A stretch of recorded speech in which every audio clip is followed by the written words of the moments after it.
Ecobriquettes you can practically make from any kind of biomass, as long as it's dry, and then it's in small pieces. And then you need something to stick it together, which is the paper.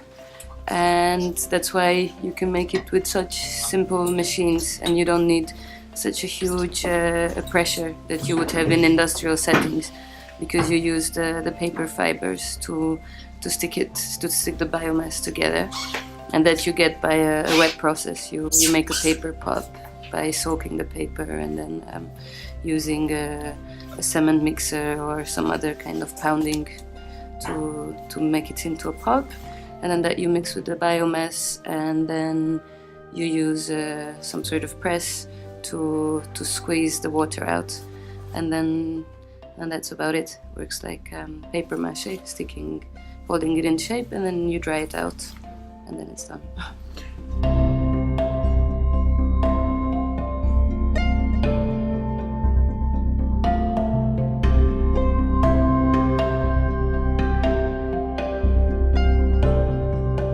Well, it depends how you can get your materials, but especially because it's very labor intensive, you at least try to get all your materials for free.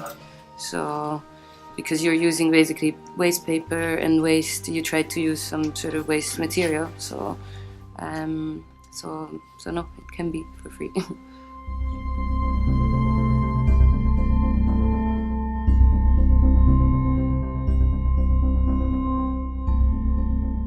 Z rybą? To lepsze. Brigety są... Lepsze? Okay. Dlaczego? Dlaczego lepsze? Prečo? Prečo? Veľmi dobre hory. No hory dobre, Začne to je v poriadku. No hej. Drží v kope. Hej.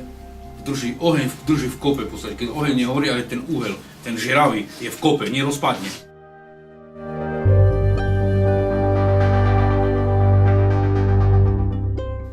Well, I think it's two things. One is that the local NGO was also very motivated, very liked the idea, and knew the people, the youngsters they're working with, so they knew that this is something they would like, and they were talking a lot with the youngsters, and the youngsters said they liked the idea, and they're very, very good at organizing, making planning meetings, and have very good connections with the mayor or with companies to get things like the raw materials. And then what's maybe even more important is to have someone from the local community who can keep a team together, who is very good with the practical things like the machines and the materials, but also very good with people, to understand the group dynamics, to organize a group and to motivate the group. And I think these two things they have very good here.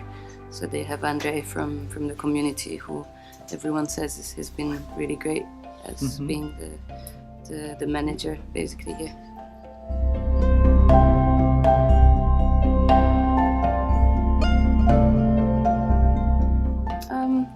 I would say only do it if you're sure that this is the right thing for the exact community, and if it's something that the locals really know that they want it. Don't try and push it on them. But if you have motivated people, it's very good, because you don't need much money, but it's something that you can constantly do, and then as Yulo was saying, while you're making it, a lot of other good ideas can come, and people can spend a lot of time together with something that's not too hard work, but something very productive.